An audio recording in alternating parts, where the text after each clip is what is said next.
welcome to GPT Home Online Service. Bersama saya Keisha dan saya Rensa. Kami mengharapkan keadaan jemaat sekalian selalu sehat di tengah masa pandemi seperti ini. Kami mengimbau kepada jemaat sekalian untuk tetap mematuhi protokol kesehatan, baik saat sedang di dalam rumah maupun saat sedang keluar rumah. Kami mengimbau agar jemaat sekalian tetap mematuhi protokol kesehatan berupa 3M.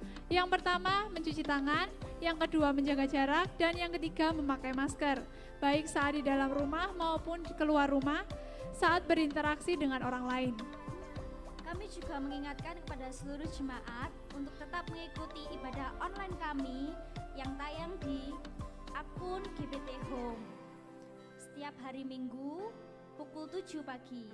Juga kami mengadakan ibadah offline yang diadakan 2 sesi, yaitu sesi pertama setiap hari Minggu pukul setengah 7 pagi dan ibadah kedua pukul setengah 9 pagi.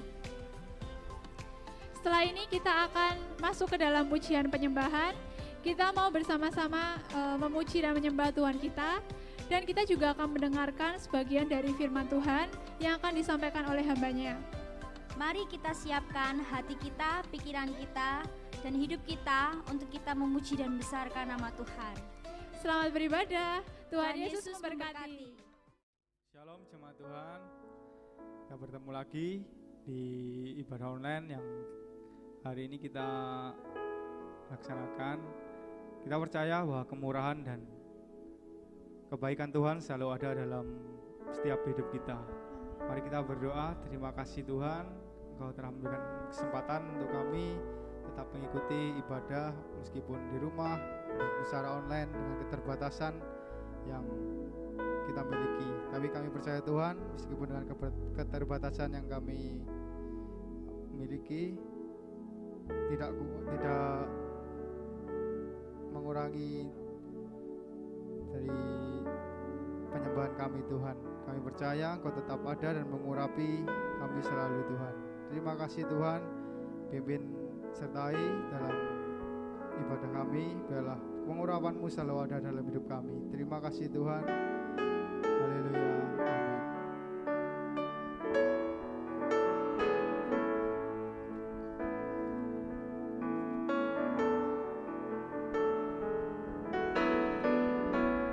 Ku menyembah dalam kudus hadirat-Mu, hampiri tata kasih karunia-Mu Bapa.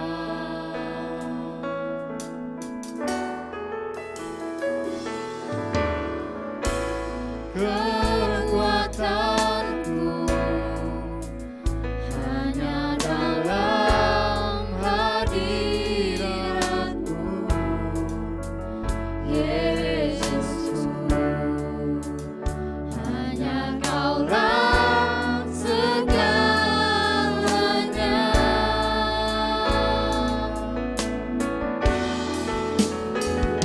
Ku yakin Kau hadir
yang siap menyembah Tuhan lebih lagi. Amin. Haleluya.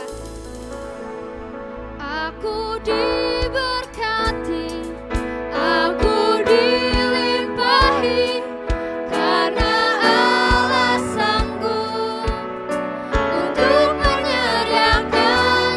Aku diberkati, aku dilimpahi, atas sempurna anugerah Tuhan bagiku.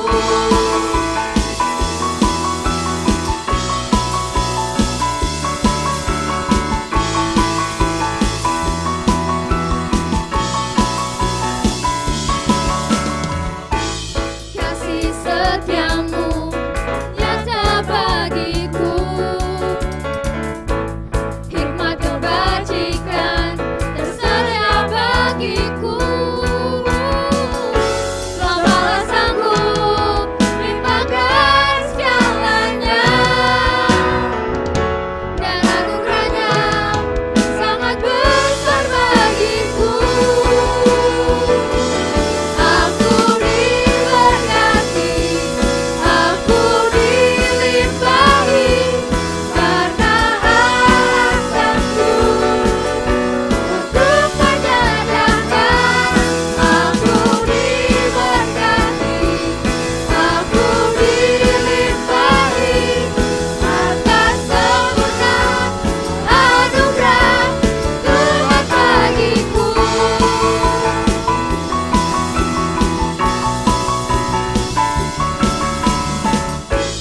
Kasih setiamu nyata bagiku, hikmat kebajikan tersedia bagiku. Selamatlah sanggup limpahkan jalannya,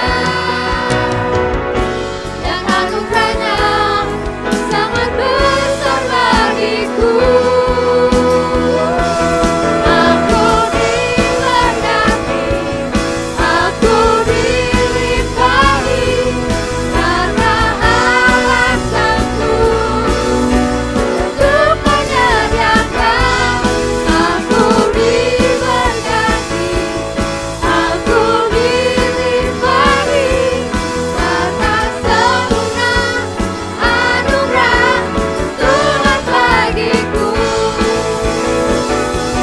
Aku diberkati, aku dilimpahi, karena Allah sanggup untuk menyediakan. Aku diberkati, aku dilimpahi, atas sempurna anugerah Tuhan bagiku. Sebab Allah sanggup limpahkan segalanya, dan anugerahnya sangat besar bagiku. Sebab Allah sanggup limpahkan segalanya, dan anugerahnya sangat besar bagiku. Aku diberkati, aku dilimpahi, karena Allah sanggup untuk menyediakan. Aku diberkati, aku dilimpahi, atas sempurna anugerah Tuhan bagiku.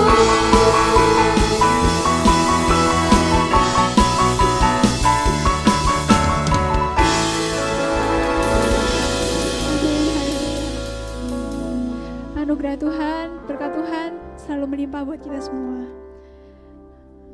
Karyanya selalu terlukiskan di dalam hati kita.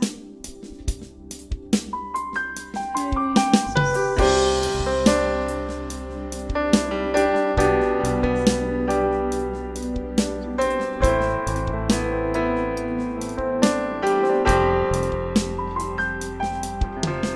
Anugerahmu kepadaku tak pernah berubah.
Berkati kami dengan firman-Mu. Urapi hamba-Mu yang akan menyampaikan firman-Mu, Tuhan. Biarlah benih firman-Mu itu dapat tertanam di dalam hati kami. Firman-Mu dapat menjadi bekal dalam kehidupan kami. Urapi hamba-Mu, berkati kami juga yang akan mendengarkan firman-Mu, Tuhan. Terima kasih Bapa, terima kasih Yesus. Terpujilah nama-Mu, kami telah memuji, kami sudah memuji, menyembah-Mu. Terima kasih Bapa, kami berdoa, kami mengucap syukur. Hanya di dalam nama Tuhan Yesus Kristus kami berdoa. Haleluya. Amin.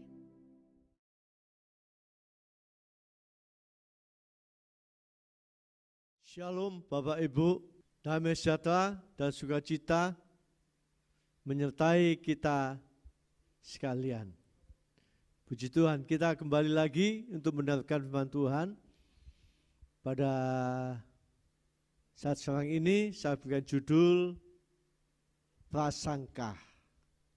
Nah, judul ini saya buat Bapak Ibu sekalian berdasarkan pembacaan firman Tuhan bagi jemaat setiap hari 2 pasal dan sampai di kitab Ayub. Dan saya melihat dan mendengar kebanyakan orang itu saat-saat sekarang ini banyak berbuat kesalahan, berprasangka dengan sesama kita manusia. Nah, saya buka di Kamus Bahasa Indonesia, arti daripada prasangka ini yaitu anggapan yang kurang baik pada orang lain mengenai sesuatu sebelum mengetahui, menyaksikan, atau menyelidiki, ya. Jadi sebelum sesuatu yang diketahui, diselidiki, dikatakan kepada orang lain.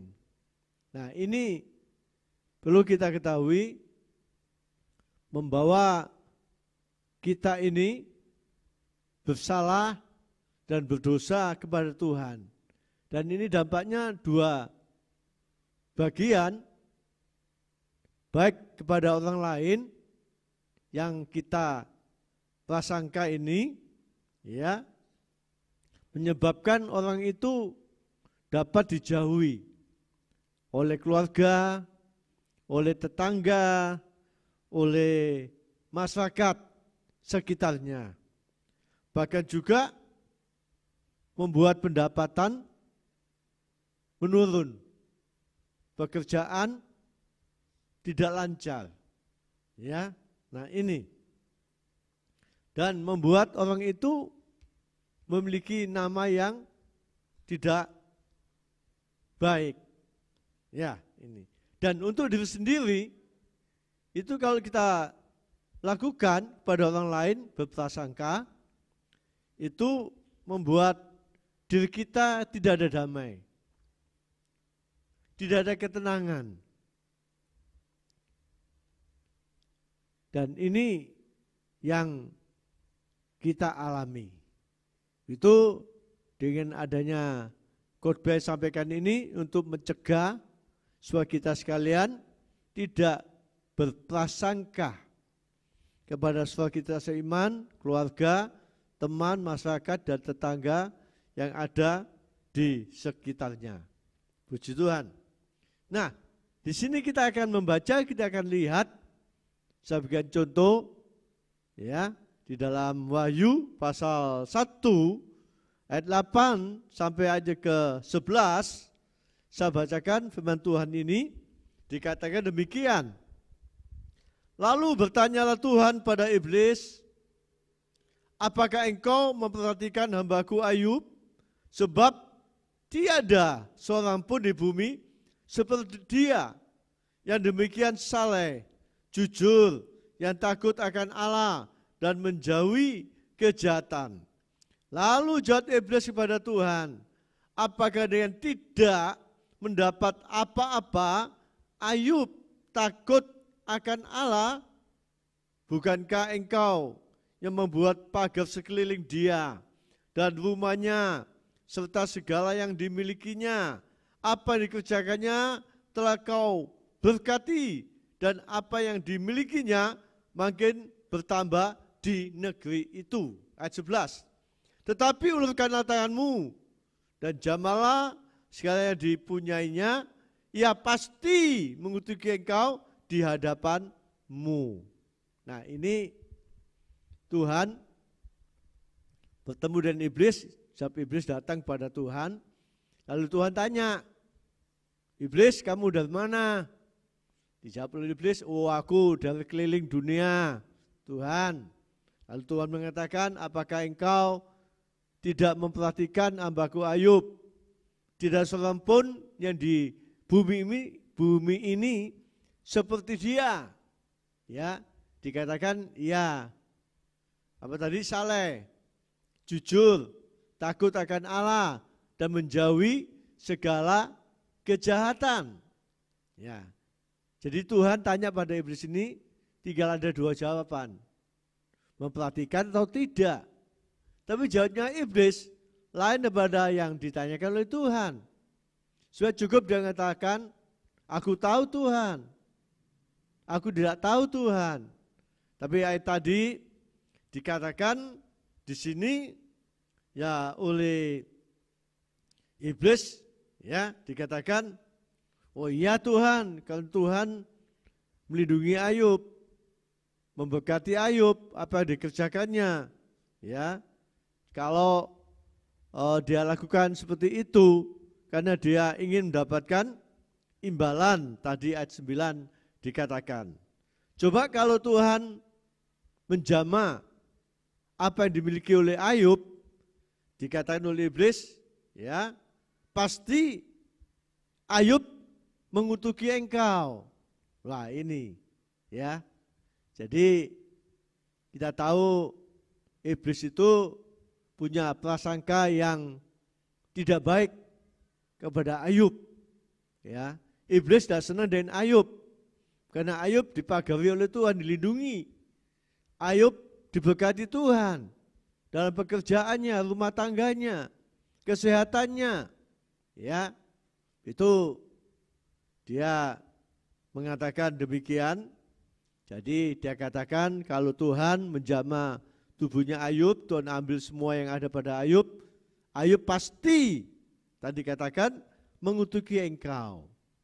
Wah ini kita lihat ya, iblis tidak senang dengan Ayub. Itu di sini Tuhan izinkan iblis menjamah apa yang dimiliki oleh Ayub, harta bendanya, semuanya itu. Cuma di sini kita lihat Tuhan berikan batasan-batasan kepada iblis untuk mengerjakan Ayub. Dikatakan hanya tubuhnya ya tidak boleh dijamah. Di semuanya boleh kamu jamah harta bendanya dan semuanya. Cuma tubuhnya ya tidak boleh dijamah oleh iblis. Nah, dan namanya iblis dikasih kesempatan oleh Tuhan, tidak banyak ngomong lalu dia pergi tinggalkan Tuhan dan dia mendatangi Ayub. Nah, pada saat itu yang pertama kali iblis menjamah harta bendanya Ayub. Ayub memiliki binatang yang sangat banyak dan Alkitab mengatakan dia orang yang sangat diberkati, orang yang kaya di negeri Uz. Pada saat itu juga harta benda Ayub habis semuanya. Ya, ternak-ternaknya ada dirampok, diambil orang, ya, di situ sehingga apa yang dimiliki oleh Ayub, harta bendanya itu habis. Nah, setelah itu iblis juga membunuh anak-anak Ayub. Pada saat itu anak-anak Ayub sedang pesta, dia bergantian, dia mengadakan pesta di situ dan tahu-tahu ada angin kencang datang menimpa tempat itu sehingga anak-anak Ayub meninggal. Ya. Nah, ini.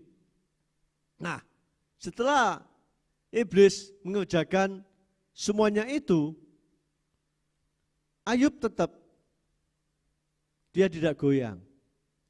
Sekalipun iblis mengatakan kalau Tuhan jamah pasti dia mengutuki engkau. Nah, setelah itu iblis menghadap lagi kepada Tuhan. Dan Tuhan ngomong seperti pertama kali ketemu sama iblis. Iblis, kamu dari mana? Iblis mengatakan, oh Tuhan, aku dari keliling dunia. Dan Tuhan mengatakan, apakah engkau tidak memperhatikan hambaku Ayub? Dia orang yang saleh, jujur, takut pada Tuhan, dan menjauhi segala kejahatan. Nah, lalu Tuhan juga ngomong, ya, di sini dikatakan bahwa Ayub tetap tekun dalam kesalehannya, meskipun engkau telah membujuk aku melawan Ayub untuk mencelakakannya tanpa alasan. Jadi kita lihat di sini Ayub tetap tidak berubah. Sekalipun hartanya habis, anaknya tiada, ya, Ayub tetap dia saleh, dia tekun, dia setia kepada Tuhan. Lalu apa jawab iblis? Di dalam pasal 2 ayat 4 sampai 5 dalam bahasa Alkitab BIS di sini, Ayub pasal 2 ayat 4 sampai ayat ke-5, ya, saya bacakan sini dalam Alkitab BIS. Di sini lebih dijelaskan. Tetapi si penggoda menjawab, nyawa dan kesehatan lebih berharga daripada harta manusia.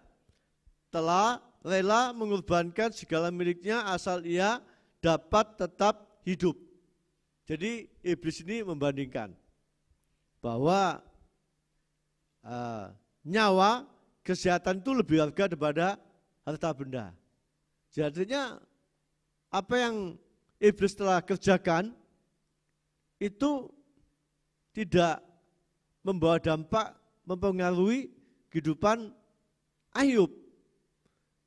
Lalu iblis ini dia ngomong sama Tuhan, coba kalau Tuhan menjamah tubuhnya Ayub, ya, Ayub jadi sakit, kesehatannya terganggu gitu.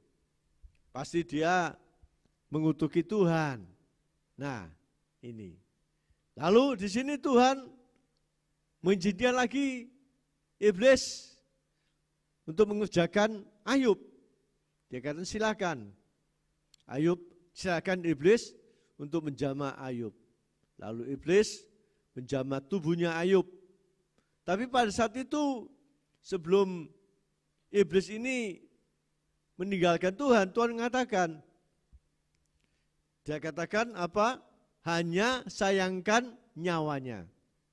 Jadi Tuhan mengizinkan untuk mengerjakan manusia, ya, tapi Tuhan kasih batas-batas. Apalagi bagi anak-anak Tuhan, orang yang percaya pada Tuhan itu, ya, ada dalam tangan Tuhan. Sesuatu terjadi itu semuanya itu seizin kepada Tuhan. Dan sini Tuhan kasih batasan-batasan.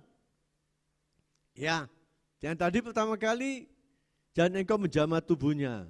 Yang kedua kali dikatakan hanya sayangkan nyawanya.